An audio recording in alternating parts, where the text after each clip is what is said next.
Good evening. Welcome to Inside City Hall for Thursday, November 13th, 2025. I'm Errol Lewis. Mayor-elect Zohran Mamdani spent time at a Brooklyn child care center this morning laying out his vision for universal child care.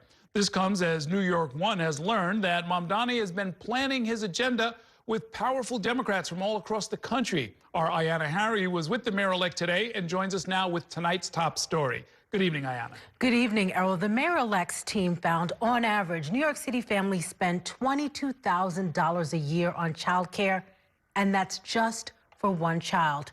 Mamdani wants to bring that number down to zero, and he's looking to protect the city budget from any potential cuts from the president. Start Trump-proofing our city. Taking on Donald Trump. New York One has learned in recent days, Mayor-elect Zohran Mamdani has strategized about resisting the president's policies with Maryland Governor Wes Moore, Pennsylvania Governor Josh Shapiro, and Governor Gavin Newsom of California. All after Trump repeatedly threatened to withhold federal funds from the city under a Mayor Mamdani. I wouldn't be generous to a communist, a guy that's going to take the money and throw it out the window. With 7 weeks until he takes over City Hall Thursday, Mamdani sat down for another closed-door meeting with Governor Kathy Hochul. Sources tell New York One the two discussed President Trump, immigration enforcement, and one of the signature issues of Mamdani's campaign. Governor Hochul and I share a commitment to universal child care. Earlier in the day at a child care center in East Flatbush, Brooklyn, curious 4-year-olds welcomed the mayor-elect to their classroom as Mamdani highlighted one of his most ambitious proposals: free, high-quality child care for children ranging from 6 weeks to 5 years old. While families with young children comprise about 14% of this city's population, they comprise about 30% of the set of New Yorkers who are leaving the city. But when might universal child care actually become a reality for city families? I view the time that I will be the mayor as the time that we have to implement the policies that we ran on. While he's called for raising taxes on the wealthiest 1% of New Yorkers to get it done, Mamdani insisted Thursday he's also open to other ways of funding universal child care. Council member and former public school teacher Rita Joseph is hopeful. It's not impossible. It can be done, but we're going to do it in phases. We're going to do it right, and we're going to look at the infrastructure that's already in place. And estimates have placed the potential price tag for universal child care in New York City at $6 billion per year. Errol? Is he talking about rolling it out all at once or phasing it in? Because you get very different numbers depending on how you do it, right? He's talking about phasing it in, but he also isn't giving a whole lot of detail in terms of his timeline, other than saying he hopes to get it done while he's mayor. And he also hinted that, you know, that timeline could potentially look at 8 years if he is elected for another term in office. Oh, interesting. There are a lot of parts of the financing of our existing pre-K, 3K system that are not generally known. People will know that it's there, but I've looked into it a little bit, and they're parts of it that were done by the Economic Development Corporation. They've pulled money from a lot of different places, not simply a check from Albany. Yes, and there are some current hiccups in the system that are trying to be worked through as we speak. So, for example, there was an RFP process for some child care providers in order to provide some of this early child care learning in New York City. Some providers that were used to and relied on this kind of population actually were rejected through the RFP process because they didn't meet certain criteria. So there's certainly a lot of room to work out the process. We've also heard from parents over the years who say, you know, there's a portal that opens, I can't find the portal's down, or they're placed in child care that might be in another borough, and that really hampers their ability to get their child to child care and then get to work and then get back home. So yeah, a lot of issues that certainly need to be worked through. Okay, devil in the details. Thank you, Ayana. Meanwhile, Mayor Adams and Mayor-elect Mamdani are mixing it up over the mayor's last-minute push to keep a Manhattan community garden from being replaced with housing for senior citizens. Our Kelly Mena joins us now with the details. Good evening, Kelly. Good evening, Errol. And that mixing it up comes over the Elizabeth Street garden. Mayor Adams may be on his way out, but he's still looking for ways to cement his legacy, even if that means creating complications for the next mayor. It is no surprise that Mayor Adams is using his final weeks and months to cement a legacy of dysfunction and inconsistency. Mayor-elect Zohran Mamdani is facing a bumpy transition, courtesy of Mayor Adams. An obstacle to his incoming administration has presented itself in the form of Adams designating the Elizabeth Street Garden parkland. I've made clear over the course of the campaign what my vision would be in meeting the urgent need of building affordable housing, especially for seniors across New York City, and the actions that the Adams administration has taken now make it nearly impossible. Louis Molina, commissioner of the Department of Citywide Administrative Services that has authority over the land, put the move into action in a letter earlier this month. Molina wrote in part, "By this notice, the city unequivocally and permanently dedicates this property to public use as parkland." I'm the mayor until December 31st. Adams defended the move Thursday morning when speaking exclusively to New York One. The decision marks a surprising end to a years-long saga over the green space that included Adams once pushing for 123 units of affordable senior housing at the site. That plan was abandoned this summer for a new agreement that will see more than 620 affordable units built across 3 alternative sites in Lower Manhattan. Mayors make decisions, and the decisions he make when I hand the baton off to him, I'm going to look at some of them and say I disagree with them. I'm going to look at some of them and I'm going to say, hey, I agree with them. And so it's not about a legacy of dysfunction. It's about protecting a legacy in the promises that I made. Mamdani will now need the state legislature to give him permission for any future development on the site, a process known as alienation. What I am coming to terms with is the lengths that the Adams administration has taken to ensure that they are cementing the position that they held the opposite view on just earlier this year. And we still don't have a clear date on when that site will move from the city's Department of Citywide Administrative Services to the Parks Department. And once that happens, it will be official, Errol. And the mayor-elect is correct, right? I mean, this is a 12-year process, but the closing months of it earlier this year, Mayor Adams was in favor of putting the senior housing there. I mean, Errol's so in favor. They went all the way to court. There was an eviction notice. It went back and forth. We even heard from the now first deputy mayor, Randy Mastro, talk about how important this project was. And then at the last minute, when it looked like Elizabeth Street Garden was going to be senior housing, then they made this agreement, this deal that it would go somewhere else. So this is a very interesting move by the mayor, who for so long had been fighting to get this housing there. Even amid all of this controversy. Right, I mean, and this talk about 600 units elsewhere, I mean, that's like, and not even at the beginning stages, right? That's all sort of hypothetical? Right. This is like a deal, a handshake deal that had happened to save the garden. That deal is something that is definitely going to happen, but there aren't any shovels in the ground today or anything like that. But it's definitely something that's going to happen. But that came at the last minute to try to salvage the garden, and something that many people didn't want to see, because housing is so scarce right now in the city, and it's so important to use everything efficiently. Okay. Thanks very much, Kelly. We're going to take a break now, and when we come back, the federal government has officially reopened, marking the end to the longest shutdown in U.S. history. I'll talk about that and much more with Congressman Gregory Meeks when he joins me next. Later on tonight, we will turn our focus to the race to become the next City Council Speaker. You're going to meet one of the candidates, City Council member Julie Menon of Manhattan. Stay with us.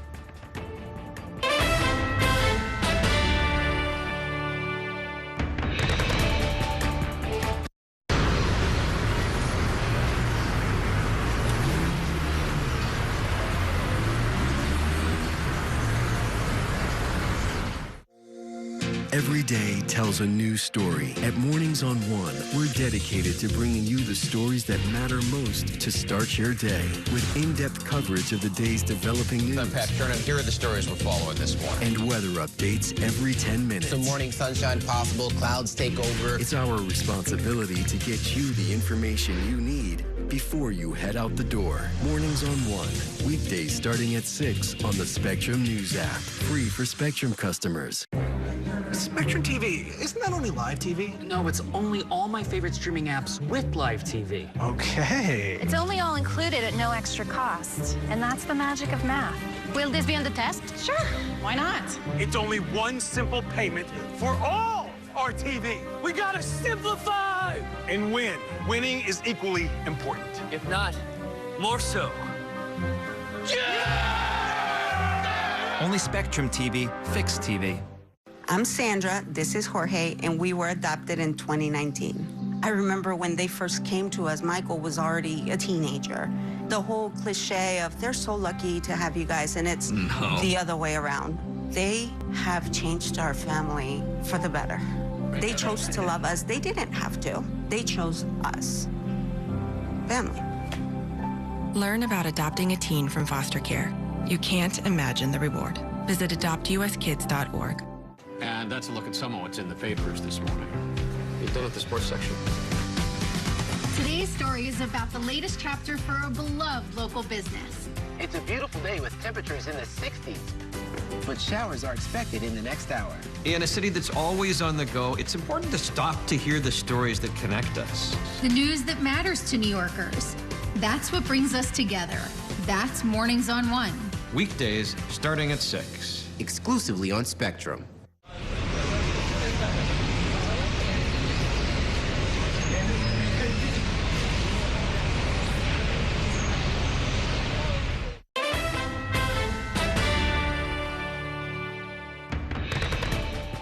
Today, we're sending a clear message that we will never give in to extortion, because that's what it was. They tried to extort, the Democrats tried to extort our country. Welcome back to Inside City Hall, where we are focusing on the end of the longest government shutdown in U.S. history. That was President Trump last night, moments before he signed the short-term funding bill to reopen the federal government and keep it running through January 30th. The legislation narrowly passed in the Republican-controlled House of Representatives last night with the help of 6 Democrats who voted in favor of the bill. Joining me now is one of the 209 Democrats who did not vote to move the temporary funding bill forward. That was Congressman Gregory Meeks. He serves as ranking member of the House Foreign Affairs Committee and represents parts of Southeast Queens that include the neighborhoods of Jamaica, Hillside, Far Rockaway. He, of course, is also the chairman of the Queens Democratic Organization. Welcome back to the program. Good to see you. Good to be with you, Errol. So the fight was over protections for the Affordable Care Act, the support for the premiums and so forth, which did not end up in the legislation, although there is a promise to address the issue next month or at some other future time. Is that really going to happen? Do you trust your Republican colleagues to keep their word? Well, no, because Speaker Trump probably would not allow that to happen on the House floor. That promise was on the Senate, and also Speaker Trump have talked to Mr. Johnson, a member of Congress who has a title, but as he has done previously, he doesn't allow certain votes on the floor. And so I don't think at all that we get a chance to vote on the floor. He will do everything that he can to prevent that from happening.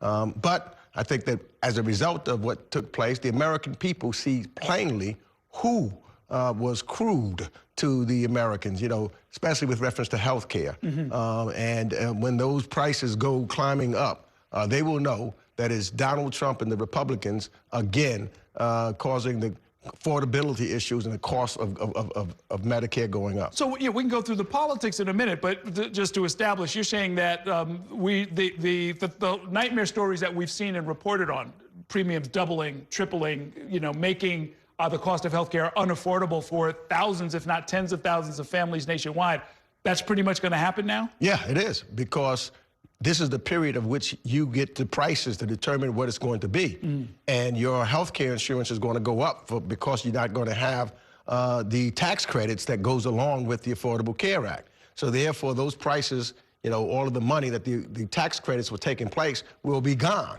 And that will be the responsibility of the recipient of these health care. So many people either will have to make a choice between food and medicine or not have health insurance at all, which will cause people to die, actually. It could be a life and death issue. Given what all was involved, what do you make of the critics who say that Democrats should have just continued to hold out for maybe another week, maybe another 2 weeks, or as long as it takes to ensure that the outcome you just described doesn't happen? Well, I think that, you know, that's why I voted no. I would have liked to have gone longer. I thought that after the results of the Tuesday's elections, where it was clear in New Jersey, in Virginia, in New York, but also in Georgia and Mississippi, that affordability is the key issue of what unites us as Democrats, and it put pressure on the Republicans, the president and other Republicans. And so I think that should, you know, I would have, if I had my way, we would have gone further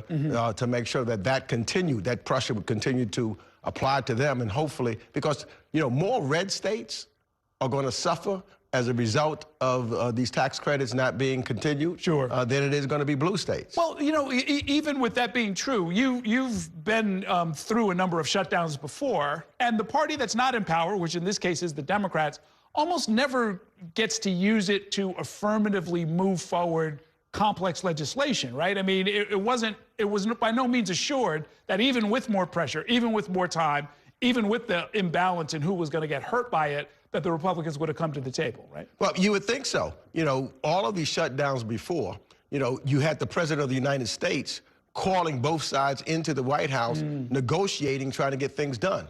Donald Trump was on the golf course instead of trying to bring people together. He didn't care. He was traveling around the world and doing other things. So it was not his focus to try to bring folks together. Even when you're in the minority, generally you have an opportunity to talk and to bring your points up, and you try to negotiate. You may not get everything that you want, but you get something that you want, and that's how this government has worked. Not so with this president. You just listen to his words. He's trying to go after what he believes is Democrats, but that's why I thought if we went a little bit longer, it's also going to affect Republicans. So we are trying to help both Democrats, Republicans, independents, people. It's about health care for all. You've been through a number of changes of control of the House. Does this smell like a Democratic year coming up?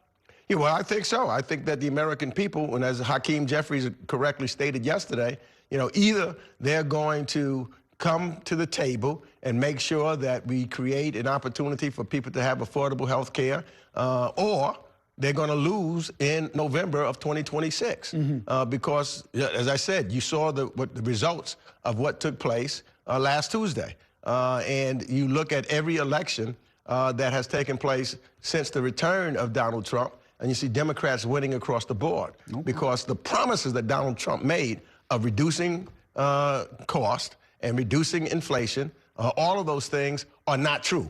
Everything is going up. Let's talk about the election here in the city. You endorsed Andrew Cuomo in the primary for mayor. You did not support a Queens official, Zohran Mamdani, even after he won the borough, including your district, even after he won the Democratic nomination. Why is that? Well, I didn't endorse Andrew Cuomo either. What I knew was that there would be a Democrat that would be the mayor.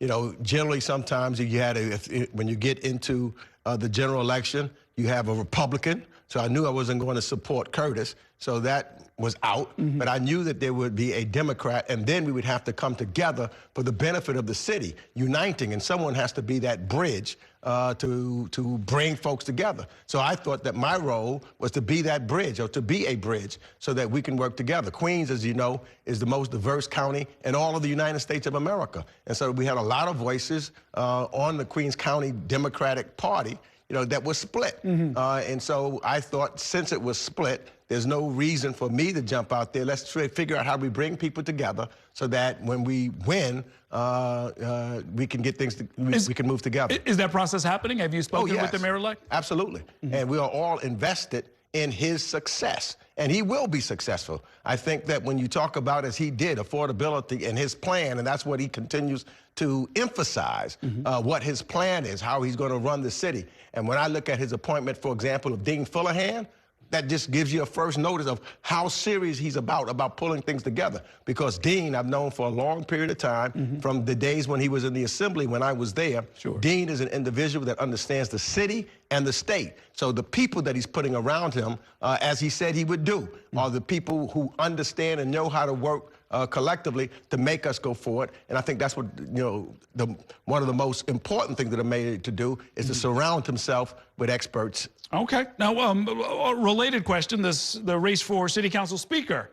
My understanding is that you're supporting city councilwoman Julie Menin, who's not from Queens, although there is at least one Queens candidate in the race, Savina Brooks Powers. And here again, you know, I mean, I'm an outsider. I'm not part of Queens politics, but it seems like the Queens leader isn't supporting Queens people. Well, look, what I do is I try to, you know, it's not me imposing myself. I listen to people. As the Queens leader, you got to listen to your the members, etc. So what I've gone around with the city council members, especially those from Queens, is to ask them, what do they think? Who do they think would be best to lead them in the next city council race?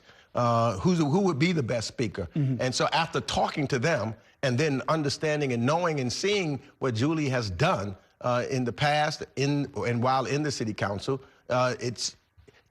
she is the appropriate person to be the complement and the partner of the mayor so that they can work together to stop what I believe is the existential threat to New York, and that is Donald J. Trump. So you'll have the first, as indicated, the first Muslim mayor and the first Jewish woman working together against Donald Trump and what he would like to impose upon the city of New York. Okay. We are heading into a busy re-election year. Please stay in touch because the midterms are going to be front and center after January as we get into this new era. Thanks so much for coming by. Thank you for having me. Okay, let's take a short break. When we come back, we'll tell you all about the vote next week on a bill that would force the Department of Justice to release its files on Jeffrey Epstein. Those details are straight ahead. Stay with us.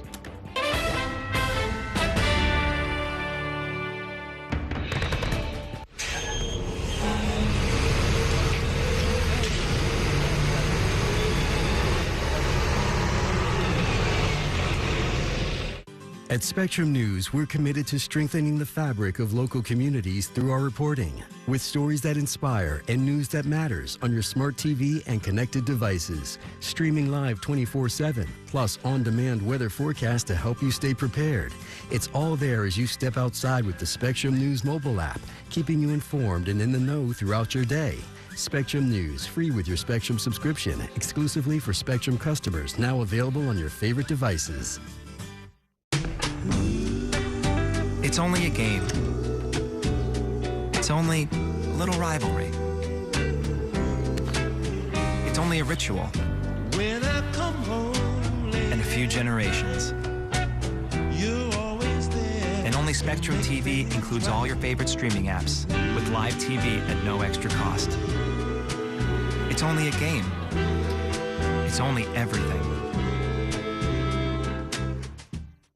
Mom was always organized, but she started forgetting to pay her bills on time. And she'd buy the same gifts over and over. Telling the girls about my Alzheimer's diagnosis was really hard. At first, we had our cries, but then we were like, okay, let's make a plan. Early detection gave us time to adapt together. It's so important for you to think about what you can do and making the most of what you have. If you or your family are noticing changes, it could be Alzheimer's. Talk about seeing a doctor together. From my time growing up in Queens watching New York 1 to my time reporting here, I've seen how quickly a story can change. At News All Day, we bring you the news as it's happening, from around the boroughs to local government to your neighborhood.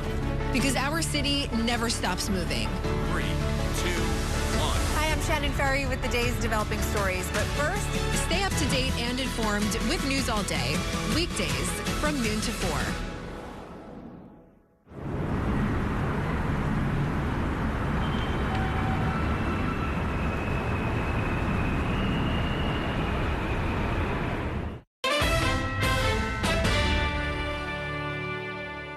Welcome back to Inside City Hall. The House of Representatives will vote next week on legislation that would force the Justice Department to release its files on convicted sex offender Jeffrey Epstein. The movement for disclosure cleared a major hurdle yesterday when a majority of House members signed a petition to send that legislation directly to the floor for a vote of the full House. This came after Democrats in the House released emails from Epstein that had long been kept under wraps. Spectrum News national political reporter Taylor Popolars joins us now from the White House with the very latest. Good evening, Taylor. Good evening, Errol. The timing of all of this has really frustrated the Trump administration. They wanted to celebrate the longest ever government shutdown coming to an end. They would much prefer to talk about the president's recent foreign policy accomplishments. But both this week and now leading into next week, this Jeffrey Epstein story is back and consuming all of Washington. Shortly before the House voted Wednesday to end the government shutdown, newly sworn-in Arizona Congresswoman Adelita Grijalva added the final signature needed on a discharge petition to force the House to vote on whether to release the Jeffrey Epstein files. Justice cannot wait another day. She referenced 2 Epstein survivors sitting in the House gallery. Thank you for being here. Speaker Mike Johnson then said the House would vote on it next week, earlier than expected, though he criticized the effort. But the discharge petition is not only reckless, it is also a totally moot point. The Oversight Committee has been working, as you all know, around the clock, working on this. The GOP-led House Oversight Committee has been pursuing and releasing portions of the Epstein files, but the effort has faced resistance from the White House.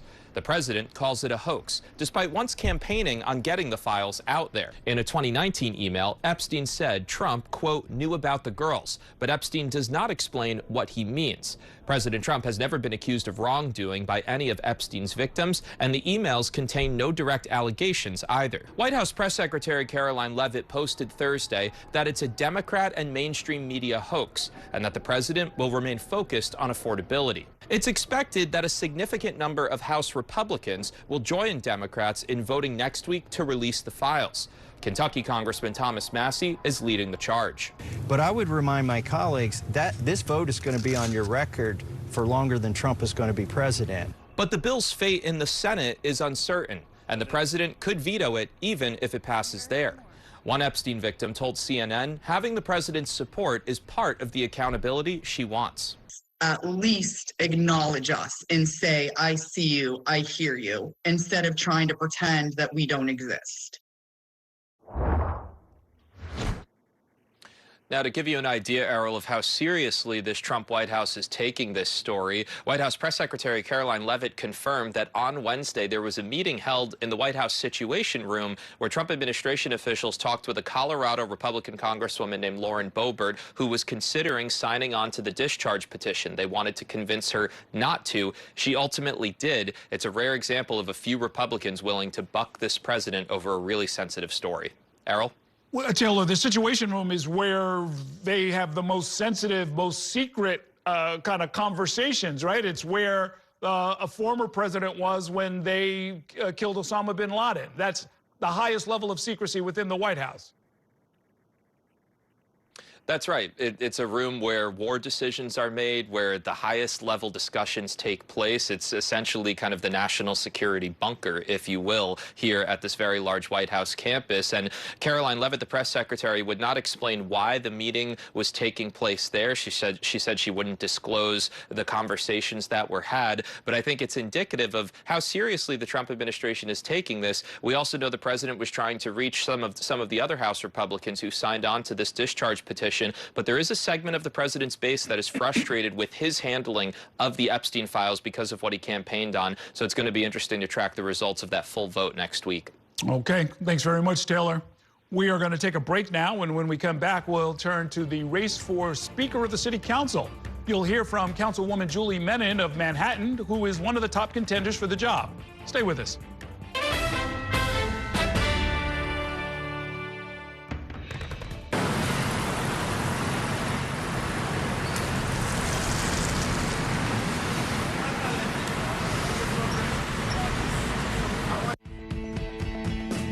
In Focus with Cheryl Wills, a weekly show discussing decisions and potential solutions for issues making an impact in your community and your city. If it's important to New Yorkers, then it's being talked about here. In Focus with Cheryl Wills, Sunday mornings at 10:30 on New York One.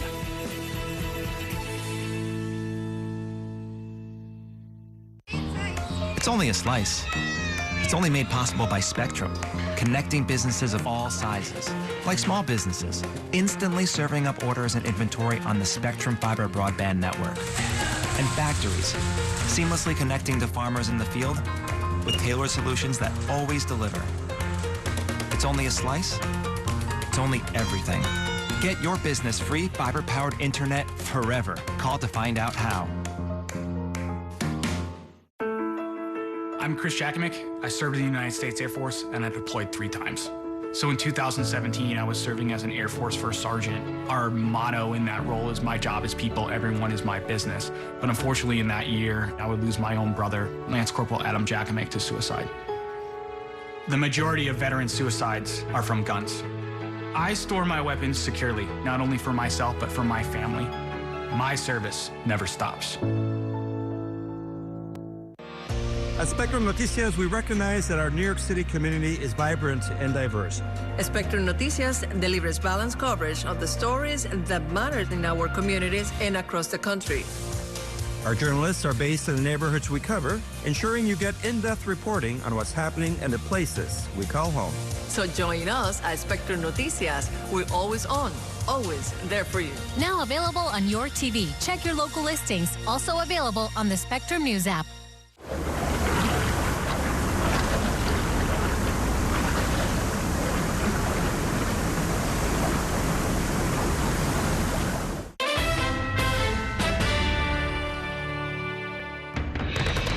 Welcome back to Inside City Hall, where we have been closely following the race for the next Speaker of the City Council. The current Speaker, Adrienne Adams, is term limited and unable to seek re-election.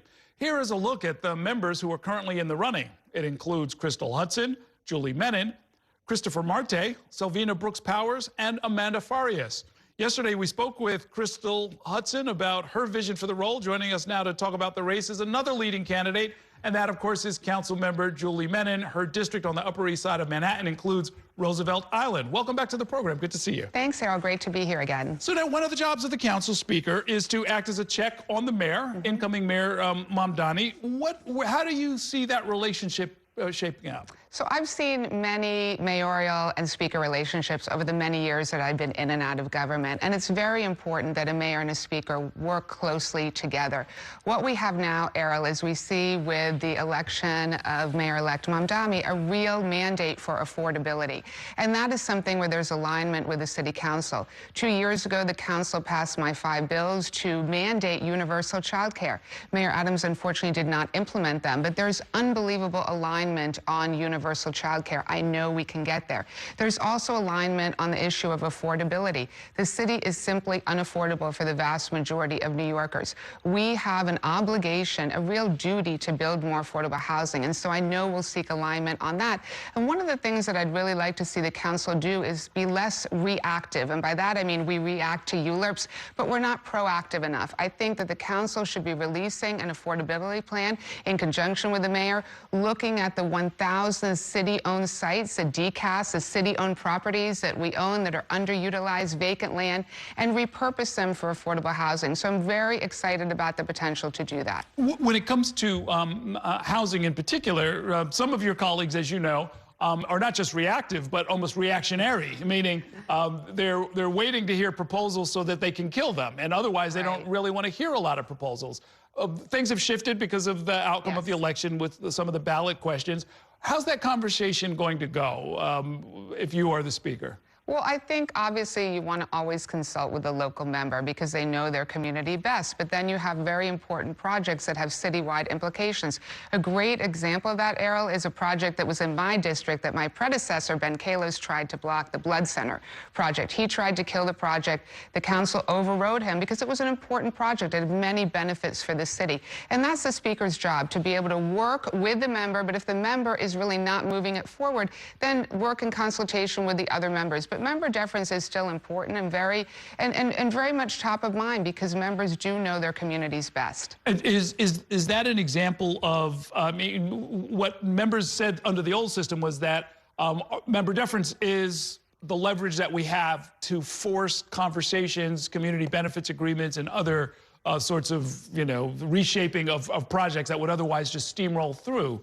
How would you answer that? We're still going to have a seat at the table. So despite the ballot proposals, the City Council is still a lead in this land use process. And what I mean by being reactive, again, we do wait till ULURPs come to us. Why? Why don't we go out and really canvass every site where we could build affordable housing? So I mentioned the 1,000 vacant DCAS buildings or lots. We also have 215 public library branches. Many of them are suitable to build affordable housing on top of, not all, but many are. And so we should be putting out a plan. Or looking, for example, at Governor's Island. I used to be on the board there. There's a residential deed restriction on Governor's Island that allows no residential development. Let's look at lifting that residential deed restriction and building affordable housing there. So I think we need to take an outside-of-the-box approach, use all the tools in our toolbox, work very closely with our mayor-elect, and really advance a true affordable housing agenda for New York City. In addition to the very practical side, these issues of affordability, there's the symbolic and representational and empowerment side of all of New York politics. Right. And it's noteworthy that if you were elected speaker, you'd actually make history. You'd be the council's first Jewish speaker. Yes. And incidentally, we would then have a Muslim mayor and a Catholic governor. Yes. And, is that important? Talk a little bit about that. I think it really is important, Errol, because yes, I would be the first Jewish speaker. I'm the daughter of a Holocaust survivor. My mother and grandmother survived the Holocaust in Hungary. My grandfather and our other relatives were killed in the Holocaust. I think it's time to bring the city together. The city is very divided. It's so exciting that the city elected the first Muslim mayor and Mayor-elect Mamdani. That is history. We could also elect the first Jewish speaker. When I chaired Community Board 1 in Lower Manhattan for 7 years after 9/11, I stood up for the Islamic Cultural Center and Mosque. I wrote the resolution to get that project through our community board. I had death threats for 1 year over that, but I stood up and said freedom of religion is of paramount importance. It's what our country was built on.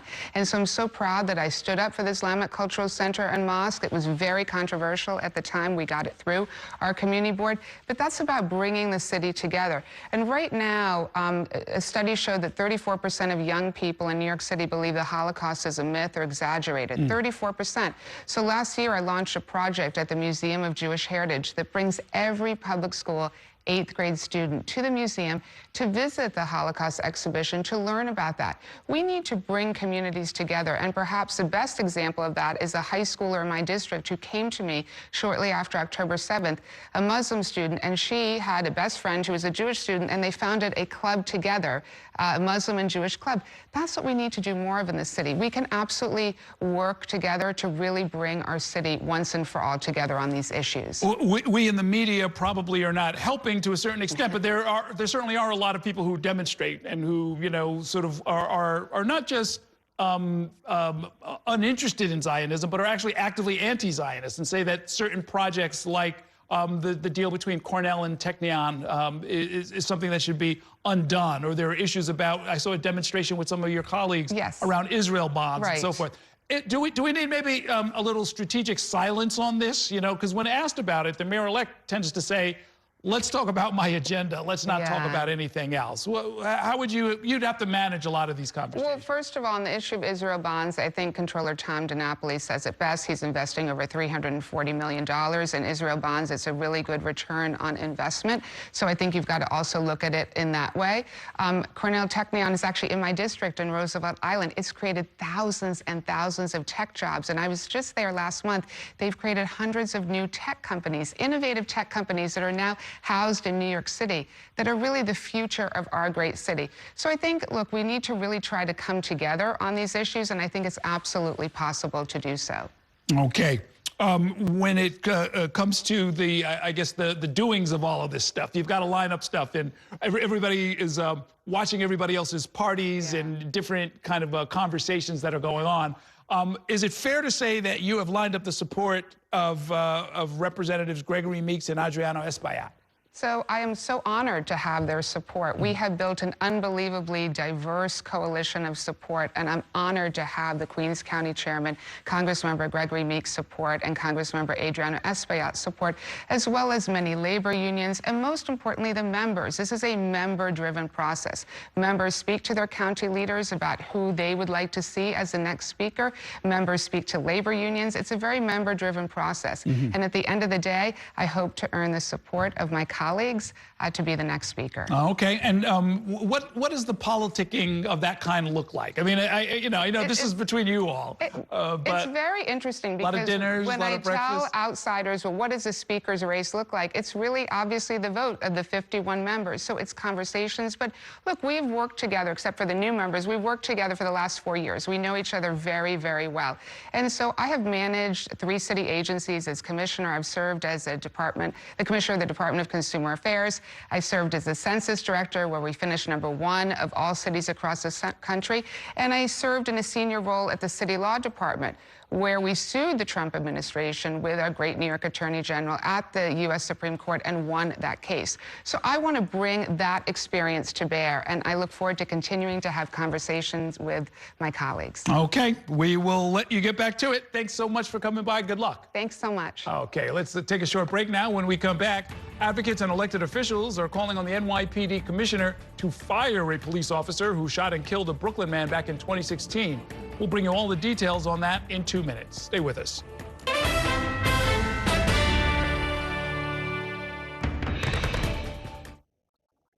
The next downtown local 6 train to Brooklyn Bridge City Hall will arrive in 2 minutes. After 30 years of forecasting for New York, I've learned it takes a dedicated team to cover all the weather our city has to offer.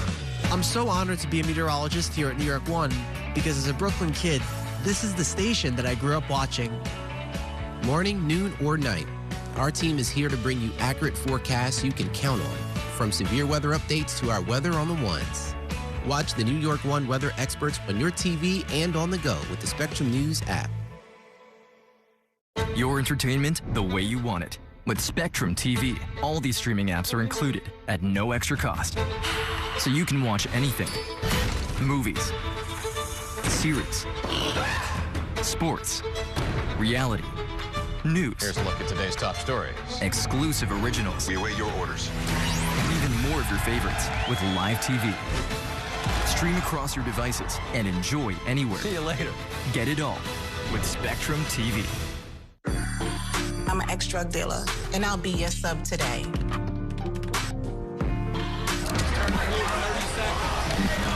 2 milligrams of fentanyl can be lethal. A lethal dose is in here. Who gets it, I won't know. It's cheap, it's potent, and it's profitable. The sad reality is fentanyl is being mixed into everything now. More kitchen now. My father was a New York City firefighter. My mission, like his, is to serve New Yorkers in a city that doesn't stop when the sun goes down. Being with New York One since the beginning, I'm now honored to join you even earlier each weeknight.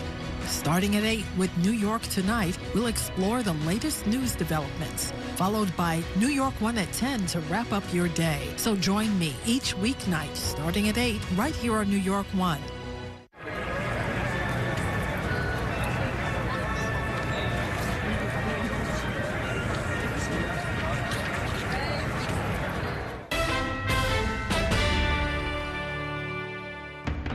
Welcome back to Inside City Hall. A rally was held outside of NYPD headquarters today, calling on Police Commissioner Jessica Tisch to move forward with a departmental trial for Officer Wayne Isaac.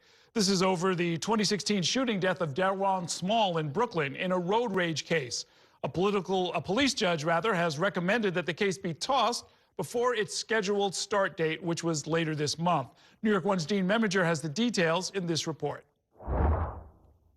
Justice for Delron Small. Fire Wayne Isaacs Now. Fire Wayne Isaacs Now. Advocates and elected officials say it's time for an officer who killed another driver nearly a decade ago be terminated. How can we face our communities and say you're going to be safe in this city, especially in black and brown low-income communities, and tell them they're going to be safe if they can look at this face and know that he hasn't received justice? On July 4th, 2016, off-duty officer Wayne Isaacs shot and killed 37-year-old Delron Small on Atlantic Avenue in Brooklyn.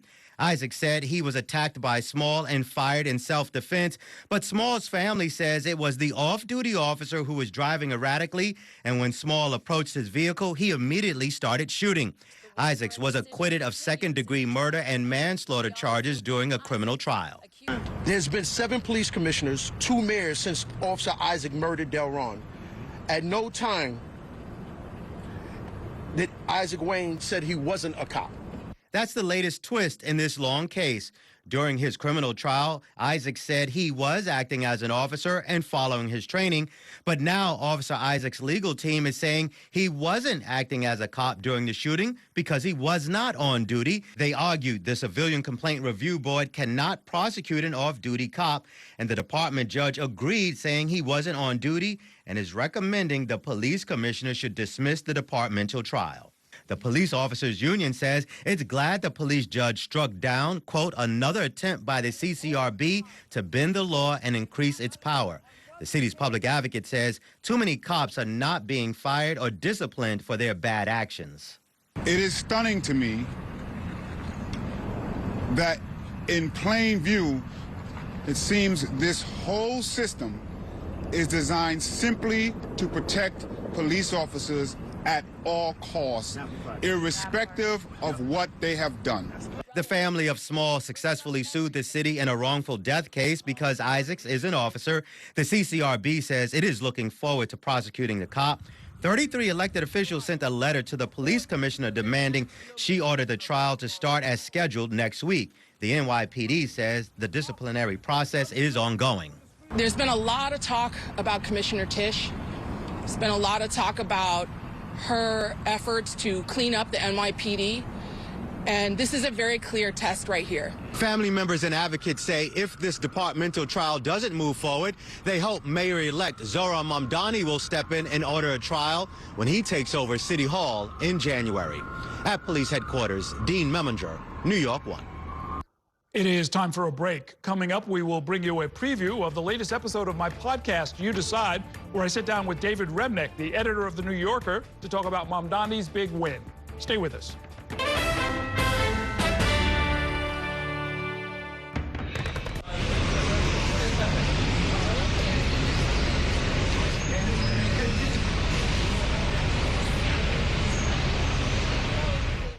Here's the deal.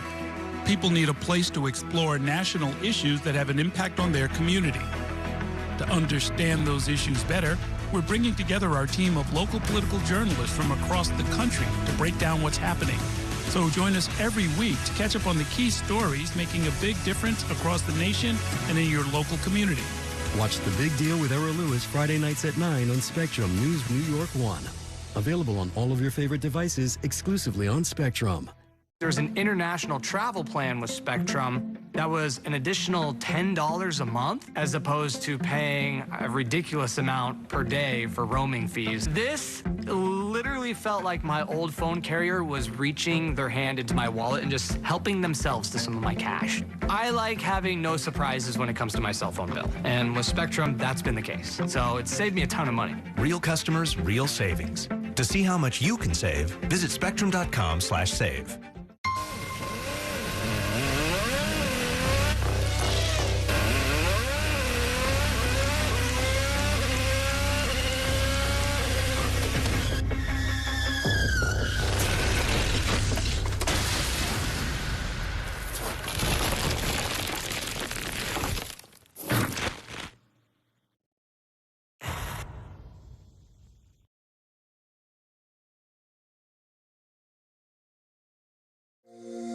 Every day tells a new story. At Mornings on One, we're dedicated to bringing you the stories that matter most to start your day with in-depth coverage of the day's developing news. I'm Pat Kernan. Here are the stories we're following this morning. And weather updates every 10 minutes. Some morning sunshine possible, clouds take over. It's our responsibility to get you the information you need before you head out the door. Mornings on One, weekdays starting at 6 on the Spectrum News app. Free for Spectrum customers.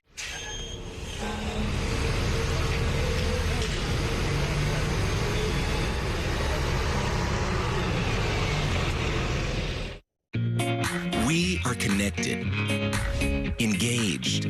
From the moment we rise, we move,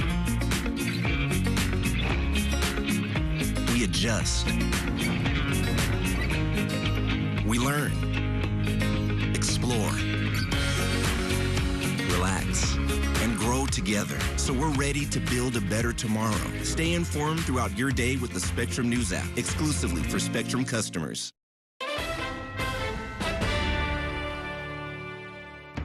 Welcome back to Inside City Hall. For this week's episode of my podcast, You Decide, I sat down with David Remnick, who is the editor of The New Yorker magazine and the host of The New Yorker Radio Hour. We talked about Zohran Mamdani's big win and why he resonated so strongly with voters and why he is expected to clash with President Trump. That and much more is part of the conversation. Here is part of it. So how do we put the city back together again? How do we, I mean, we'll all expect the mayor to do it, but we all also know that it's not just his job, it's everybody's job.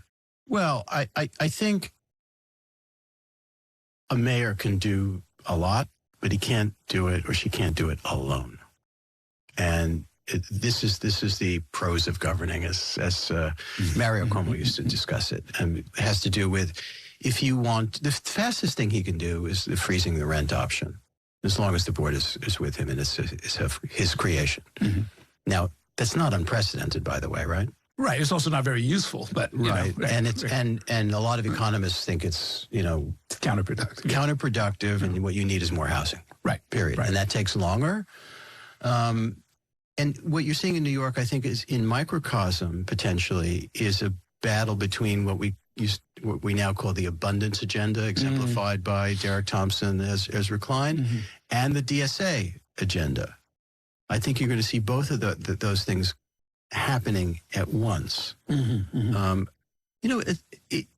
was very interesting election night, Errol.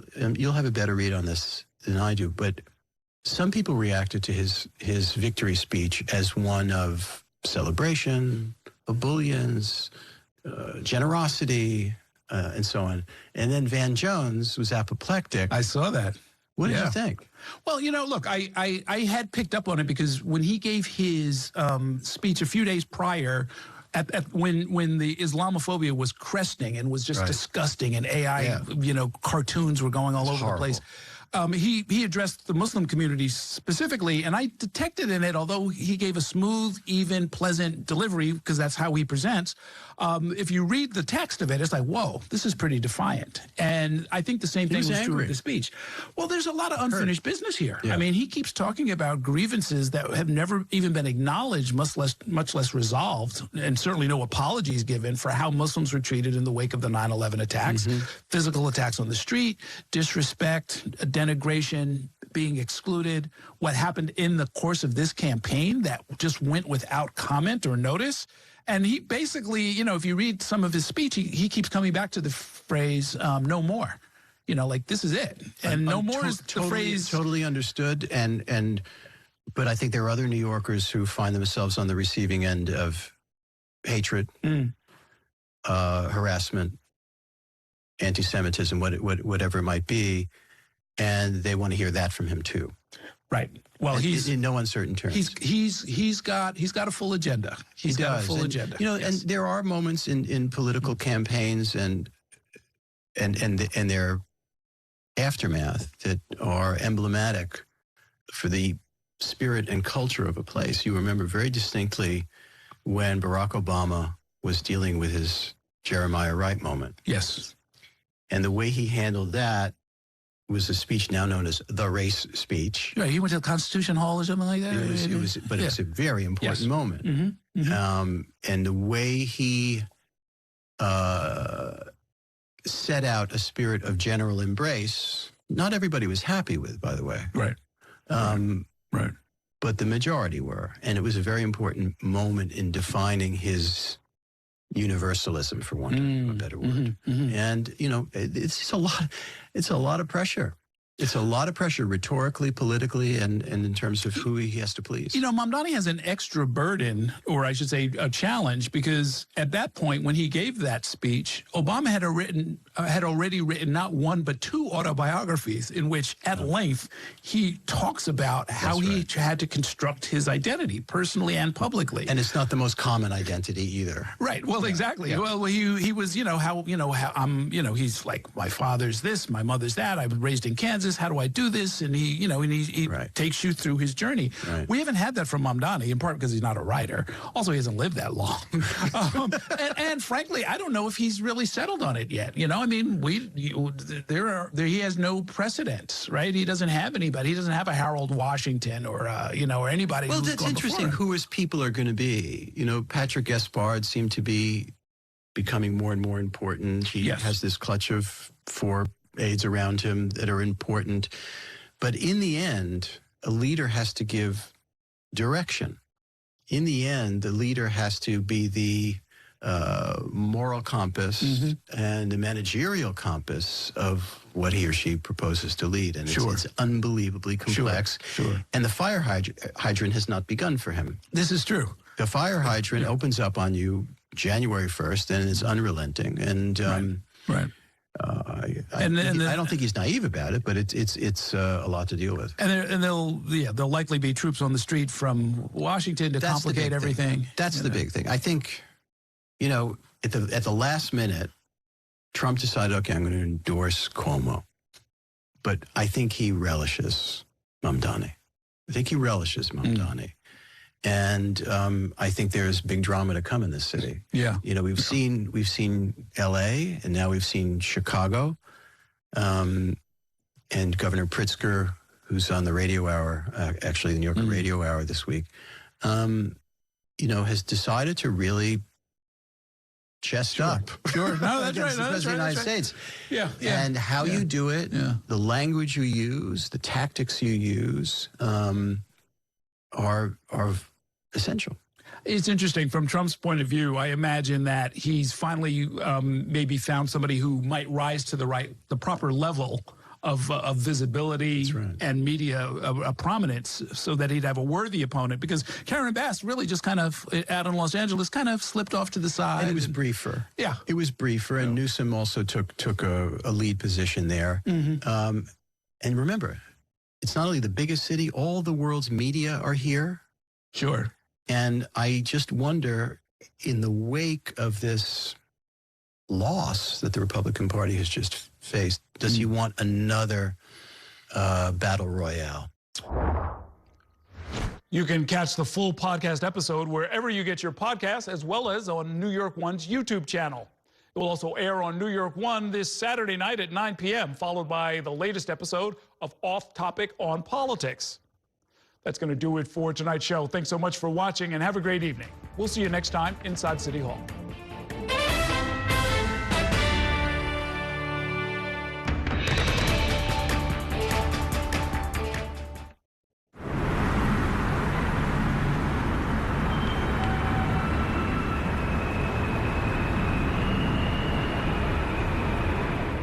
And that's a look at some of what's in the papers this morning. You done with the sports section? Today's story is about the latest chapter for a beloved local business. It's a beautiful day with temperatures in the 60s, but showers are expected in the next hour. In a city that's always on the go, it's important to stop to hear the stories that connect us. The news that matters to New Yorkers. That's what brings us together. That's Mornings on One. Weekdays starting at 6. Exclusively on Spectrum.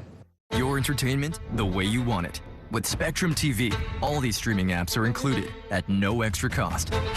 So you can watch anything. Hey, brother, be careful. Movies. I've got this condition where I don't feel pain. You're a superhero. No. Series. There was another murder in the building. Sports. Reality. Here's to a summer you'll never forget. News. Here's a look at today's top story. Exclusive originals. We await your orders. Even more of your favorites with live TV. Welcome into First Take. Stream across your devices and watch anywhere, at home or out and about. It's the entertainment experience you've been waiting for. Streaming apps included at no extra cost. Just got that, pal. Get a good look. With live TV and on demand. All together, all in one place for you to enjoy. It's whatever kind of adventure we want it to be. Get it all with Spectrum TV. At Spectrum News, we're committed to strengthening the fabric of local communities through our reporting, with stories that inspire and news that matters on your smart TV and connected devices, streaming live 24/7, plus on-demand weather forecast to help you stay prepared. It's all there as you step outside with the Spectrum News mobile app, keeping you informed and in the know throughout your day.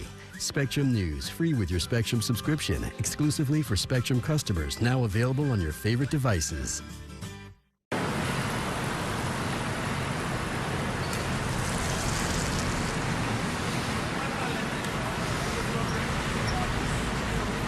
After 30 years of forecasting for New York, I've learned it takes a dedicated team to cover all the weather our city has to offer. As chief meteorologist,